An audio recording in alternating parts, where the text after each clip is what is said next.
What role can you play to positively influence the relationship between the United States and the United Kingdom?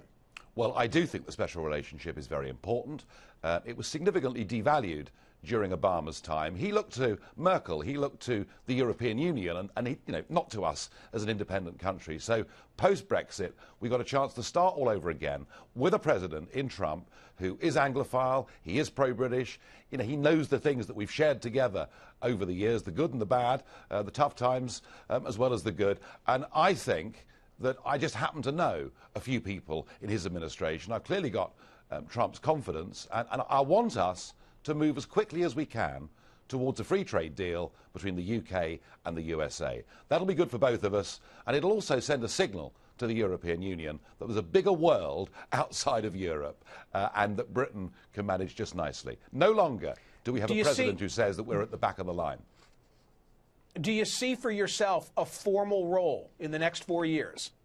Do you know, I honestly don't know the answer to that, but what I will say is I would like, formally or informally, to do whatever I can to bring our great nations a bit closer together.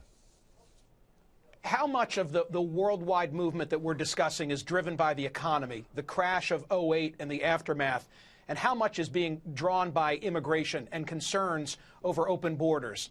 Well, in the north of Europe, it's being driven by immigration, and in the south of Europe, it's being driven by people being stuck inside a currency which, as I said earlier, they cannot devalue, and they've got no control over interest rates, and increasingly they can't even set their own tax rate. So it's both. But the common denominator is that people have lost their democratic rights of self-government. They're not able to make their own decisions that affect their futures. I mean, I promise you, this European Union is dying before your eyes. I can't tell you how long it will take, but basically it's finished.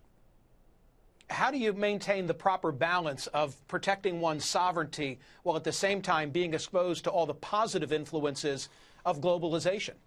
Well, if we very quickly move to a US-UK free trade deal, that shows that wanting nation-state independence and democracy isn't turning your backs on the world, it's just being able to make your own decisions. And I think that, had Hillary won this election, she wanted the European Union to be a prototype for a bigger model across the whole of the world. That has now gone. Because you want to govern your own country does not make you insular, does not make you small-minded. Nigel Farage, thank you so much for being here. Thank you.